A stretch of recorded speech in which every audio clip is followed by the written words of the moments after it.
لكم واحد الحشوه ديال الصابلي اللي درت في الصابلي، كتجي زوينه. هنا عندي واحد تقريبا واحد 100 غرام ديال الزبده، درت معها واحد الكاس ديال السكر كلاصي، ودرت لها النكهه ديال الليمون او اي نكهه باغيين ديروا. كتجي هذه الكريمه ديال الزبده كتجي واعره، ديروا اي نكهه وانا غادي نطربها حتى تطلع شويه بحال هكا، كتجي زوينه. وندخلها الثلاجه تبرد.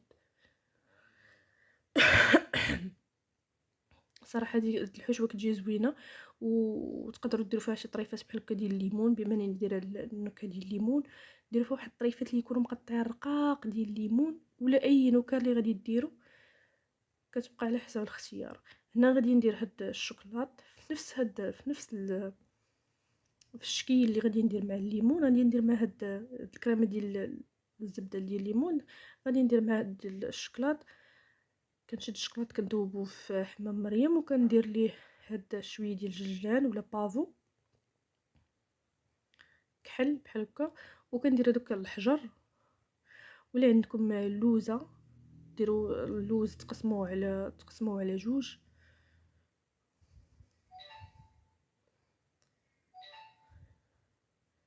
صافي كنديرو درت واحد العقيقه صفرين. وغادي نوريكم التزيين اللي درت. كنشد هذيك الكريمه كنحط كميه مهمه، واختي يبان لكم راه كيبقى يتزعزع ولا شي حاجه، ولكن راه هي فاش كتبقى في الصابلي راه بحال كيشربها، ولا بحال هي كتجمع. ما كتبقاش الصابلي كيلعب كيتجمع مزيان، ما كتبقاش. ها نتوما كيفاش كيجي شكل زوين. غير هو ضروري ديك القطعه ديال الصابلي تكون كبر شويه تكون كبر من هذيك اللي غندي ديال السيليكون. هنا البنات هاد الحشوه نسيت ما صورتهاش. شديت الكوك حمرته في مقله، بقيت كندي ونجيبو تا تحمر. درت معاه الكراميل، صوص كراميل درتو معاه حتى كيولي بحال هكا كيتعجن. درت معاه واحد الطريفات ديال شويه ديال الاناناس، يعني الا ما بغيتوش راه ما ديروش، غير كان عندي انا درتو صافي.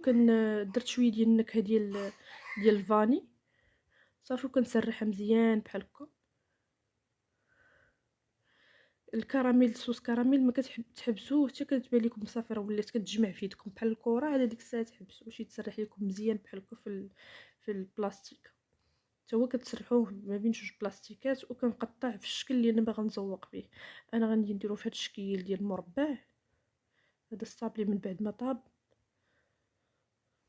غنديرو في هذاك الشكل ديال المربع، هي ما كتقطعش شويه دغيا.